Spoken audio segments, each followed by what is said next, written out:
Before we get started on this week's vlog, I just wanted to give you some background information and let you know why we haven't had any updates in quite a few weeks. The Admiral had a hip replacement, so that required me to sort of be at home a lot more, and with some bad weather and whatnot, I haven't gotten it back out to the boat in quite a few weeks. So just keep that in mind, and with upcoming holidays we'll be taking probably a couple week break here, but we'll be back and things will be rolling. And just to let you know, we are planning on splashing in May. The motor's just about done, so let's get going with this week's update.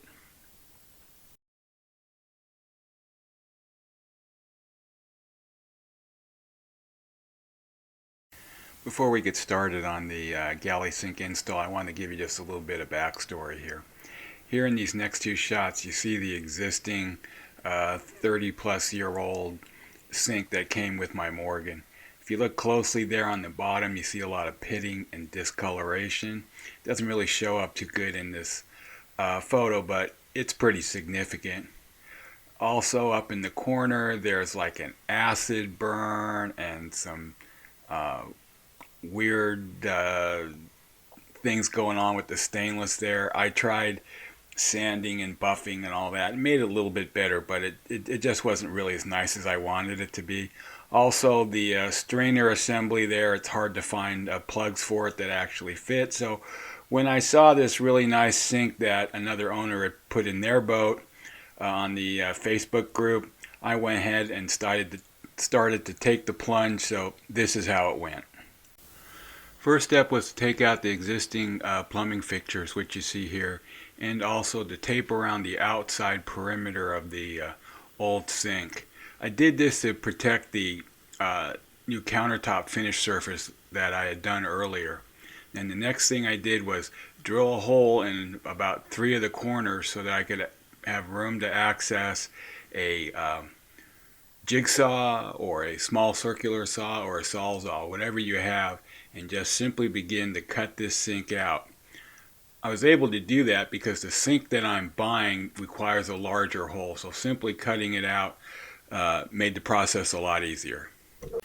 After disconnecting the existing plumbing underneath the sink, all you have to do is just simply lift it out, which is what you see here. Now, one thing I did at a later date, and it would have been much easier if I had done it at this stage, was I replaced all of the plumbing all the way down to through the through hole. If you've got existing plumbing, probably be a good time to do it right now, because it's a lot easier with that big open countertop space there than crawling underneath the counter. Now here is the kitchen sink that I'm installing in the galley here in SV Rock Chalk. One of the other owners on the Facebook group put one in his boat, and he shared the link with me, and I absolutely love this sink. It's deep, which is nice. It's slightly larger than the existing one, which makes installation easier. It also has cutting boards and screens and stuff that allow you to recoup that countertop and use it for more than just sink space. And it comes with all of your plumbing fixtures. You see there, strainer baskets and whatnot. Here we see the initial test fit. I had to do some little cutting and trimming to get it to sit in there nice, but here we are ready to go for the next step. Here we see the installation of one of the strainer baskets that came with the sink. Pretty straightforward, has all the gasketing and everything. Seemed to be pretty decent quality. After that, moved on to the plumbing connections, which you see here, and then finally installation of the sink using the attachments. And I also decided to do silicone sealant around all the edges just to keep any infiltration of moisture into the wood countertops or underneath. After completion of the initial sink installation, of course, we reinstalled the new faucet from an earlier project, which you see here, and then after that I repositioned the hand pump, and the project is complete. I think this was a great addition to the galley. I'm sure I'll like it in the future.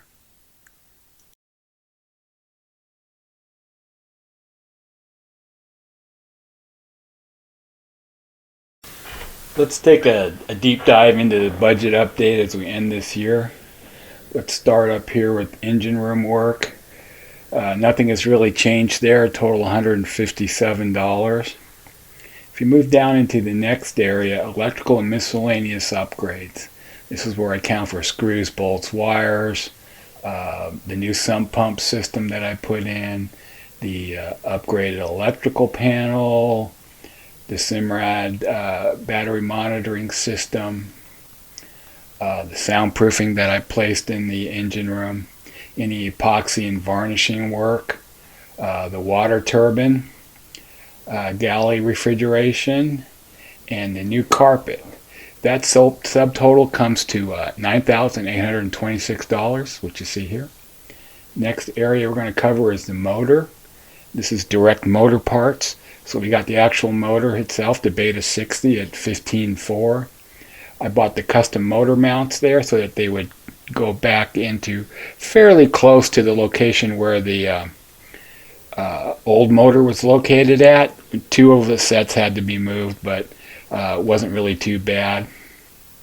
The total labor for removing the old motor, they're at $22.77. Now labor in is showing 0. That's because the yard has not billed me for the work because I haven't finished yet. A little bit upset that it's taken so long, so maybe I'll let them know that I'm going to pay them at the same speed they did the work. Now, any miscellaneous parts that are in there, nuts, bolts, that includes the new cables for control cables for the throttle and transmission. Any yard fees, I don't have any yard fees there, so that totals $18,667. Next is plumbing work that I did on the boat. The solar hot water heater that hangs off the bat, the galley faucet, heads, mirrors, wash down pumps. That's $650. And then here we got the total from the other page, $29,735. If you're new here, I'm going to go ahead and give sort of a little bit deeper dive and explanation into this. This is a lot of work that I did during the first year and a half that it was out of the water there. I did some revarnishing, some painting, a haul out, the rigging total there, hatch repairs, port repairs, cleaning the fuel, the new instrument package that I put in there, you see at $5,700. Replaced the power inverter, the solar panels, the wind turbine. I put new midship cleats in, for example, SSB antennas, some of the man overboard, PFDs and personal locator beacons that I purchased, the actual water turbine itself.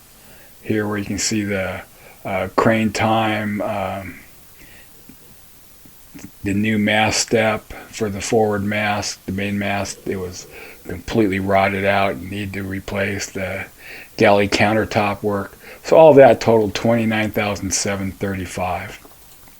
With that, we get back to the grand total of the refit so far at $59,111.42.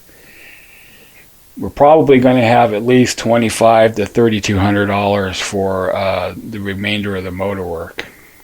I do have some other miscellaneous parts on order, but I don't plan on doing much more than this before we splash down.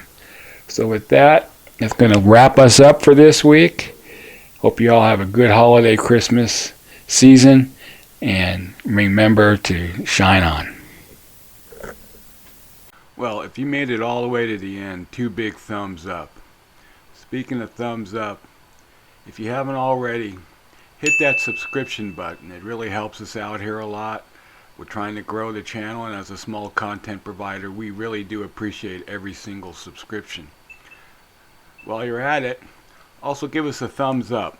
Helps us with the YouTube algorithms so that as we grow, maybe we can get a little better hits on the people looking for content about sailboat repair, and living that particular life.